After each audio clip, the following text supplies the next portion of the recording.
The night it all began.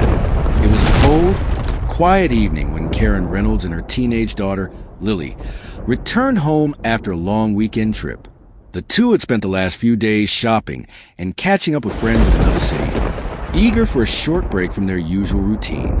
As they pulled into the driveway, something immediately felt off. The porch light was on, casting eerie shadows across the front yard. The door was locked, just as they had left it, but the silence beyond it was unnatural. Usually, Karen's husband, Mark Reynolds, would be watching TV or working in his study. He always left a light on in the hallway, a small comfort against the darkness. But tonight, the house felt abandoned. Karen turned the key, her heart beating slightly faster than usual. As she stepped inside, she called out, "Mark?" Silence. Lily moved past her, setting her bags down before peeking into the living room. Everything looked normal. Too normal. Karen checked the kitchen, where she found something that sent a chill down her spine. On the counter, Mark's wedding ring and watch sat neatly side by side. In the fridge, two freshly made turkey sandwiches rested on plate, untouched. The dryer hummed in the background, filled with clean laundry. And yet, Mark was nowhere to be found. At first, she assumed he had gone out, maybe for a drive, maybe to meet a friend. But hours passed. Midnight turned into dawn and still no sign of him. Then, something even stranger happened. The next morning, Karen reported Mark missing. She expected some logical explanation, maybe a forgotten trip or an emergency at work. But when police began their investigation, the case quickly took a bizarre turn. Mark's car, a dark red SUV, was found parked near the courthouse downtown. It had been left there sometime during the night, but there were no signs of him inside. His wallet, credit cards, and driver's license were neatly tucked into the glove compartment. His suitcase, half-packed, sat in the back seat. And yet Mark Reynolds, the devoted husband, father, and lawyer, had seemingly vanished into thin air. The only thing police could confirm was this. Someone had driven that car to the courthouse, but was it Mark or someone else? While authorities scrambled to piece together his last known whereabouts, another chilling event was unfolding hundreds of miles away. A truck driver traveling down a desolate highway spotted something unusual. A man walking alone along the roadside, his steps slow and deliberate. It was a dead of night, and the surrounding area was nothing but open land and eerie silence. At first glance, the man appeared to be a hitchhiker.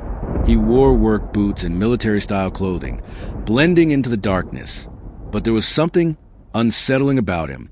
The driver, concerned for the stranger's safety, slowed down to take a closer look.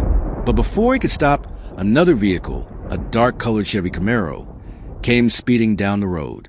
The trucker barely had time to process what happened next. The Camaro hit the man with brutal force, throwing his body onto the pavement before disappearing into the night.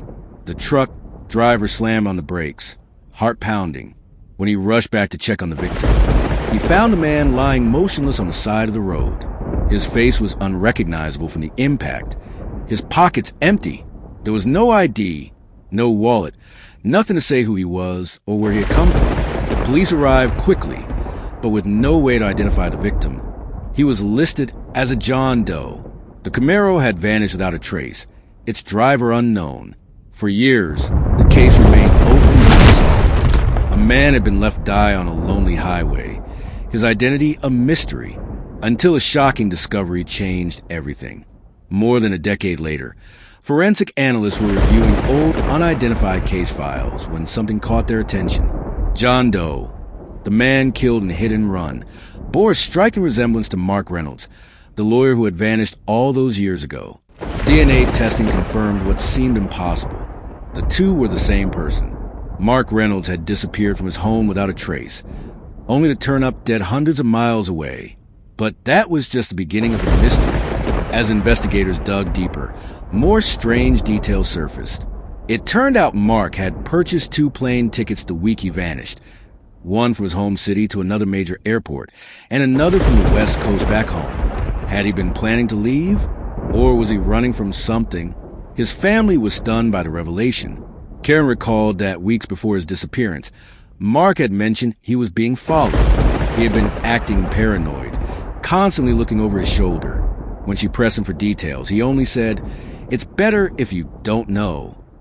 At work, Mark had been involved in a heated legal battle against a powerful firm, exposing unethical dealings. He had told a colleague, "I'm going to tell the truth, no matter the cost." Had that cost been his life?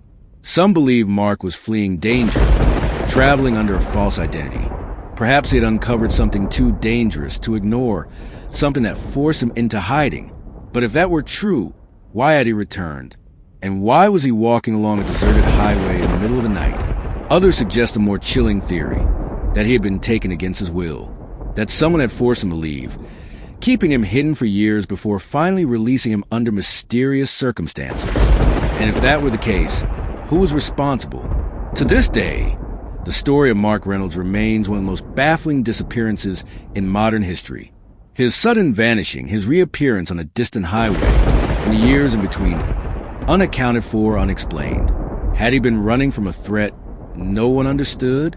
Or had someone else controlled his fate, only to let him go at the last moment? One thing is certain. Somewhere out there, the truth is waiting to be uncovered.